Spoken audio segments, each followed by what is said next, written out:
Микола Смоленчук. Історичний роман «Білі бланкети». Волинь.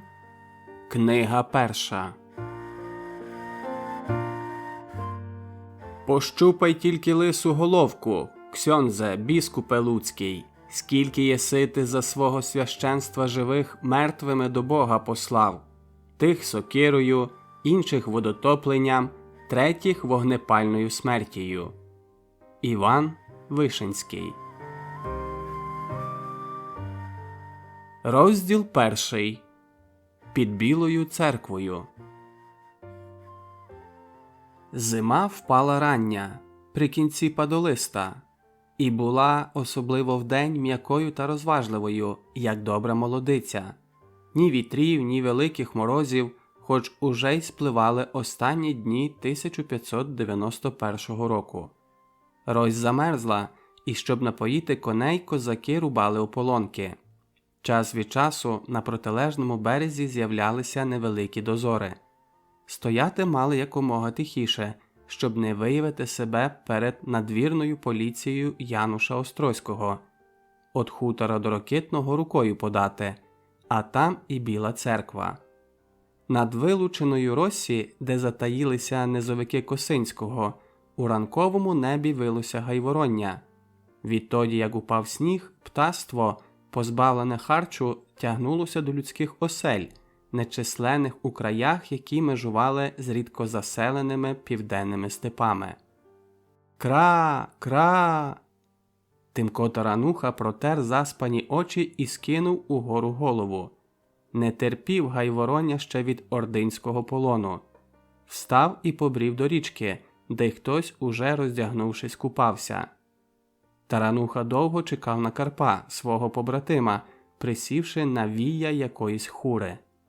Курінь, який прибув із Холодного Яру, зайняв на ночівлю хутірську клуню. От козаків, що виповзали з її низьких дверей, несло густими овечими випарами. Це були свої, холодноярські козаки, з якими Тарануха прибув на допомогу Косинському. Домовлялися зустрітися між Корсунем і Богуславом, але блукали кілька днів і геть вибилися із харчових запасів. «Ходи до нас снідати!» «Підожду Карпа», – відповів Тарануха. Тимко любив свого побратима. Зійшлися вони ще коли Тарануха, втікаючи від свого пана, вийшов на дозорців Чорноліського замчища. З одним дозорцем Тарануха побратався, а другий, Ясько Кирик, виявився зрадником, продав таємницю замчища. Ватаг Лисогор повів тоді козаків на Тясмин, де заснували вони Холодноярське замчище. Неподалік мешкали і сім'я побратима, його сестриця, без якої не уявляв Тарануха свого майбутнього. Де вона зараз, Устинка? Знову подалася до тітки чи пересиджує зиму із сиріткою хлоп'ям, котре називає дівчину матір'ю. Недовге Тимкове життя було скупим на радощі. Потрапивши підлітком до ординців, був він підпаском у Перекопського бея, служив у мулли, там і грамоти всілякої навчився, звідти потрапив на галери. Християни відбили їхній корабель і пригнали до Італії, де його забрав гайдуком пан Ясинський, на той час студент Болонського університету. А як помер Стефан Баторій, зубожілий молодий вельможа помчав до Речі Посполитої шукати нового покровителя і став прибічником Яна Замойського, польського коронного гетьмана. З ним і поїхав Тарануха до Білої церкви, звідки при першій нагоді подався на низ. Повернули холодноярського козака до тями запорожці. Вони осіли табором коло річки, поставивши квадратом вози. Запорожці – хлопці показні, добре озброєні. Намет гетьмана посередині, найбільший, хоч раду вів Косинський у хутірській хаті, господі козака Сидня, знайомого гетьмана по січових походах. Нарешті надійшов Карпо Ростопча. Дружбу свою не раз вони перевірили труднощами, бо, як кажуть, лише у лиху годину узнаєш вірну людину. «Треба тобі, Таранухо, іти до гетьмана», – сказав Ростопча. «Він там збирає тих, хто бував у Білій церкві». Криштофа Косинського оточувала січова старшина. Найближче стояв Іван Крячкович, низькорослий жвавий козак із каламарем біля пояса, вірний писар гетьмана, що ходив із Косинським на Тавань і за море, ще коли той був сотником. Крячкович дружньо підморгнув Таранусі, заспокоїв козака, щоб той почувався певніше у незвичних обставинах. «Кажуть, ти добре знаєш Білу церкву?» Так і не привітався гетьман, жестом наказуючи сідати. «Курінний перебільшив. Їздив туди із паном Ясинським, коли той інспектував замок. Папери йому готував для епістолії. То було років 5 тому». «Мало там що змінилось», – сказав гетьман. «Хіба лиш погіршало». У Косинського енергійне обличчя, крутий злам брів, уперто стиснуті губи. Тримався він просто, але з гідністю, видно, знав собі ціну. Пізніше його чомусь малюватимуть бородатим. Він ревно дбав про свою зовнішність, одяг та зброю. Йому вже за 500, але бач, навіть не обважнів. «Пане гетьмане, коли ви були у Мотроні, ватаг Лисогор знайомив нас...» Обережно зронив Тарануха і не доказав. «Лисогор – наша опора!» Мабуть, Косинський не впізнав козака. А Тарануха добре пам'ятав гетьмана, навіть те, що той сказав. Говорив він, що за 2 десятиліття після Люблінської унії шляхетські магнати посіяли на Україні багато зла. Косинський, тоді уже гетьман, повертався із своїх земель на Росі, одержаних від короля, і заїхав до Лисогора. Радились, як у предковічних лісах Холодного Яру надати пристанище утікачам з волості та створити Холодноярську Січ, яка б допомагала утікачам дістатися на низ. Тарануха справді знав Білоцерківський замок, що ним так цікавився гетьман. Звели його 40 літ тому, але будували наспіх. Готуючи Ясинському послання на Сейм, Тарануха запам'ятав навіть донесення київського воєводи Острозького на ім'я короля, писане через 2 десятиліття після побудови замку. Що вал осипається, 4 башти та 150 городинь підгнили, бо нічим не прикриті, що в замку лише 3 гармати. Згодом за князя Януша замок укріпили, Острозькі привезли чимало власної зброї. При згадці про Острозьких гетьман блід од стримуваної люті. «Скінчив?» Тарануха непевно здвигнув плечима. «Замок стоїть на горі, одним боком до Росі, другим до міста. Веде сюди 4 воріт, 2 мають власні назви – в'їзні і потайні. На замковій площі – каплиця, цейхгаус, порохівня, мейська комора, старостинський двір, мешкання підстарости і кілька єврейських будинків. Пригородок обнесений валом, частоколом та 5 дерев'яними вежами. Тут живе надвірна варта. Кажеш, там багато козаків, з якими староста, най йому холєра, у сварі?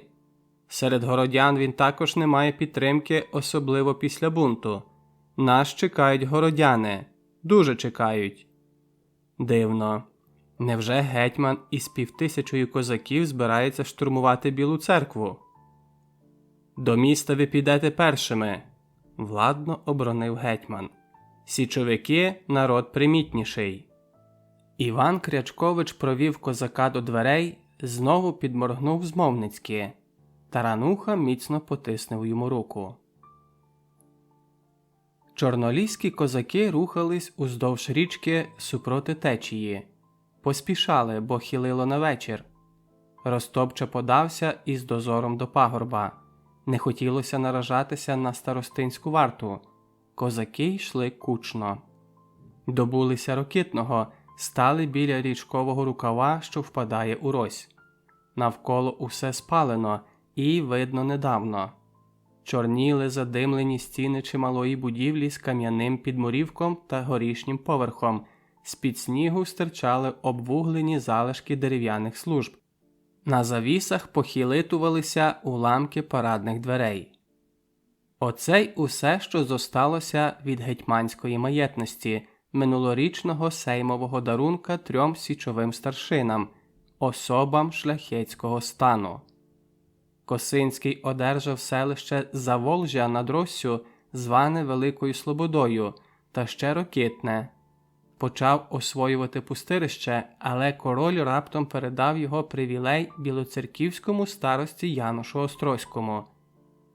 Козаки загомоніли навперебій. Перед князями і король скаче. А може, побачили, що гетьмана їм не задобрити?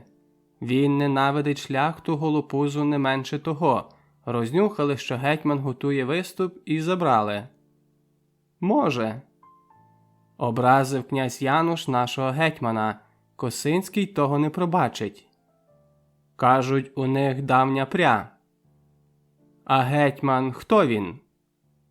Справді, хто він, Косинський? Мало знали про нього сучасники. Таємницею лишився він для нащадків. Народився десь на Підлящі в родині дрібного українського шляхтича, де навіть польська мова шанувалася більше, ніж власна. Кажуть, що після унії в густій течії шляхетських переміщень занесло його на Волинь. В Луцьку та його околицях було у нього кілька родичів. Буйно провів він молоді літа, будучи службовим дворянином Острозьких. А тоді подався на Січ. Швидко звернув на себе увагу запорожців, показав себе добрим воїном. Про його заслуги з неабияким захватом писав кошовий Богдан Микошинський. А після трагічної загибелі Скалозуба, турки розірвали його верблюдами, Косинського обрали гетьманом. Чорноліські козаки проскочили мимо погребищ мальовничого села біля підніжжя гори над Россю. Далі місцевість пішла хвилястіша, ліс чергувався зі степом, подеколи на річці мелькали млини, красиві навіть узимку. «Не розпорошуватись!» – крикнув до задніх Ростопча. До Білої церкви лишалося кілька верст, а старостинської варти вони не бачили. Низькі хмари сипонули снігом, лапатим і м'яким. Він обліплював коней і козацький спорядок, осідав на пашликах і хутко танув. Більшість козаків одягнені у двополі кіреї і видавались селянами, які мовби верталися з поля. А те, що за їхніми спинами стриміли цівки рушниць, нікого не дивувало. З рушницею та шаблюкою ходив тоді ледве не кожний селянин. Коли за вигином річки із снігової коловерті виринуло місто, козаків таки помітили, бо від бокових воріт враз одірвалося десяток вершників і поскакало їм назустріч. «Нарешті! А ми вже хвилювалися!» Були то білоцерківські городяни, місцеве козацтво і цеховики. З Ростопчою говорив бородатий ремісник у розстебнутій добротній шубі, з-під якої проглядалися шабля та пістолі. Решта вершників, не менш поважних, терпляче очікувала, доки старші скінчать розмову.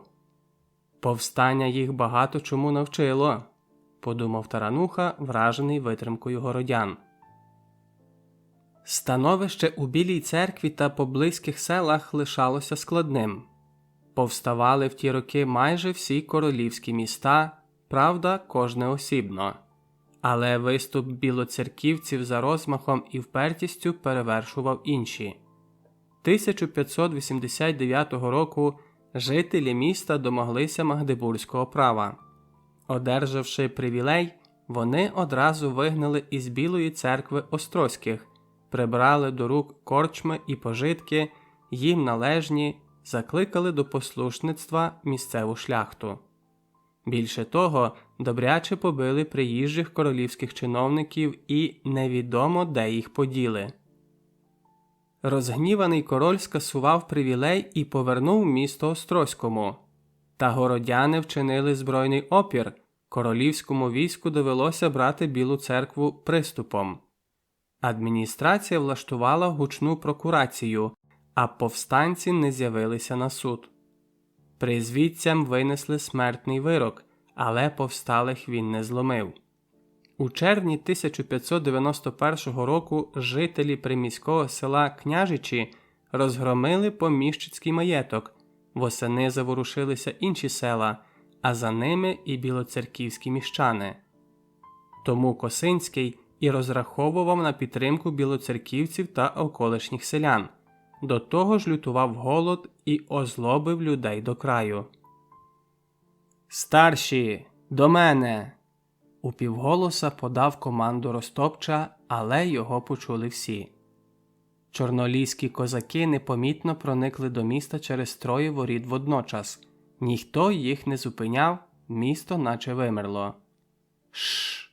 Шш!» – пошикувала у бійницях веж. Раптом назустріч вершникам із темряви посунула многолика сіра маса, озброєна чим попало.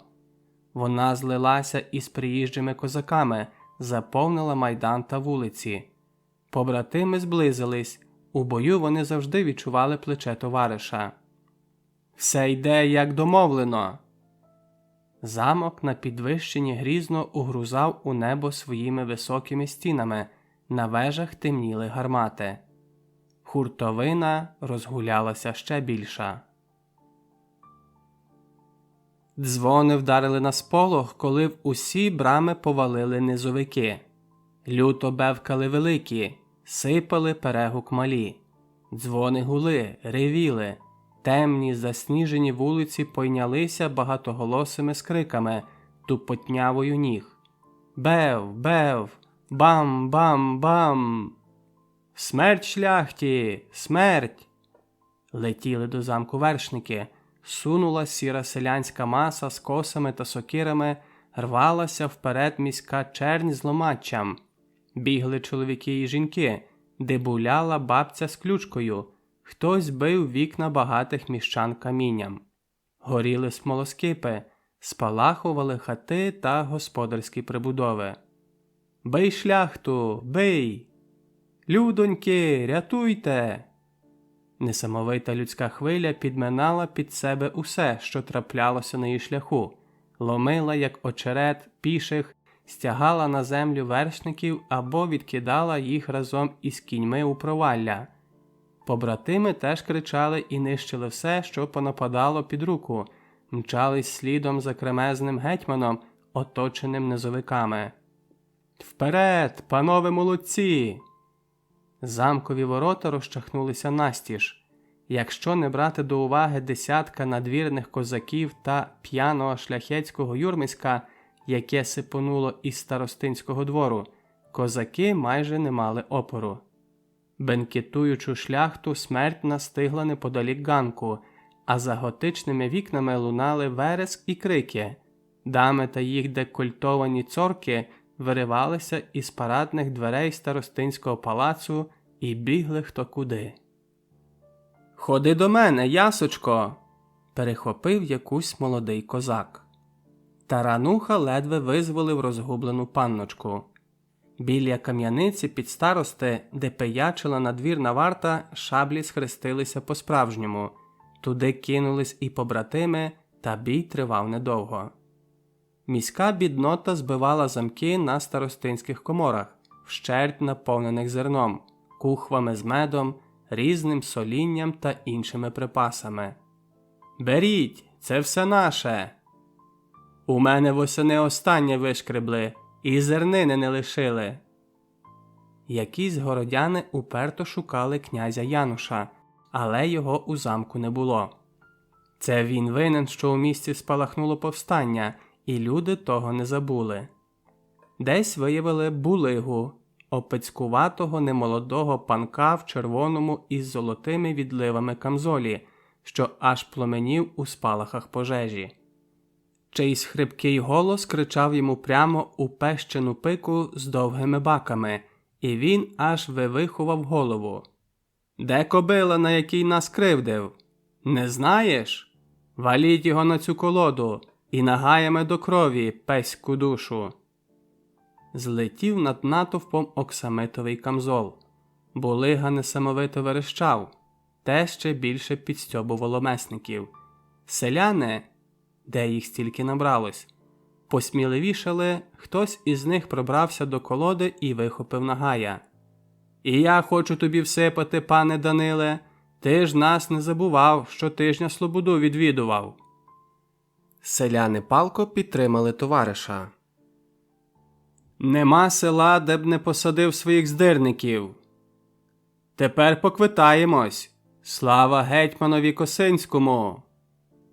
Зрештою булигу відпустили. Він біг майданом кудись до Цейхаузу, плутаючись у шароварах. Люди реготали, тюгукали йому вслід, поки він не розтанув. На замковий майдан висипало усе живе. Побратими, тримаючись один одного, їхали за вершниками, які супроводжували Косинського. Широкоплечий, високого зросту, статечний, він виразно виділявся з-поміж старшини. Такі подобаються запорожцям. Вони обирали гетьманів за особисті якості, а не за чини і титули. Біля старостинського двору гетьман кинув джурі повіддя і десь зник з Іваном Крячковичем. Спалахнула покрівля старостинського дому, а за вікнами нижнього поверху ще трапезувало козацтво, зібравшись коло уставлених наїдками і напоями бенкетних столів.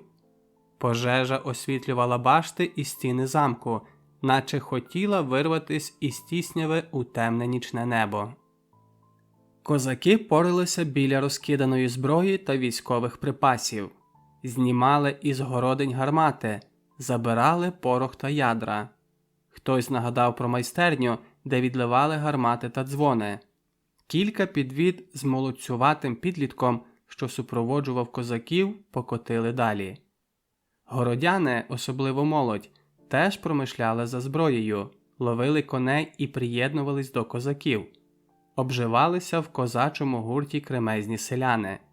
Біля кам'яниці під старости рихтувався обоз із зброєю та різними харчовими припасами. Та ось серед майдану спалахнуло ще одне вогнище. Побратими помітили там гетьмана і подалися до гурту. Збуджені городяни кидали в багаття оберемки паперу. «Де тут обложні книги?» – чувся уже знайомий хрипкий голос. Косинський із писарем Крячковичем уважно оглядали королівські грамоти, гортали універсали, писані латиною і польською, якісь листи з монограмами, привілеї князя на білоцерківське і богуславське староства, на Велику Слободу, Рокитне. Лише останні писання забрав гетьман, решту відгорнув сап'яновими чобітьми у вогонь. «До дябла цей мотлох! Пускайте його вогнем!» Десь у мейських конторах знайшли такі обложні книги на міщан та старостинські села. Кинули на середину майдану ще якісь документи та податкові записи. «Паліть і це! Грійте небо нашими злиднями!» Натовп шматував книги і кидав їх у вогонь. Пергаменти із шнурами та королівськими печатками чіплялися за вогненні спалахи, як павуки. Хутко вуглились, жолобились і згоряли дотла. «Горить їхня сила! На її шлях трафить! Горить, браття!» Побратими ще не бачили гетьмана у такому збудженні. Через кілька місяців Януш Острозький запише до Гродської книги міста Луцька, що Косинський у Білій церкві Маєтність всю його побрав і шкатулку з клейнодами, з перснями, з листами взяв, у якій було немало мамрамів княжати його милості, різних справ поверонних і листів приватних. Відтоді ім'я Косинського згадуватимуть всюди – у битвах і на бенкетах, в документах і приватних листах. Так піде він у безсмертя, стане історією.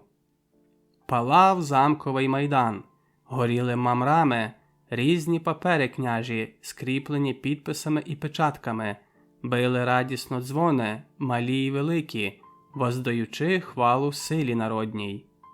Побратими стояли на підвищенні, дивилися на розбурхані людські пристрасті, на величавого гетьмана, красивого і дужого, на захриплого городянина у чужій шубі, який вершив правосуддя далі. Стояли у диму та пожежі і не відали, що тої грудневої ночі відкривали вони нову сторінку історії свого народу.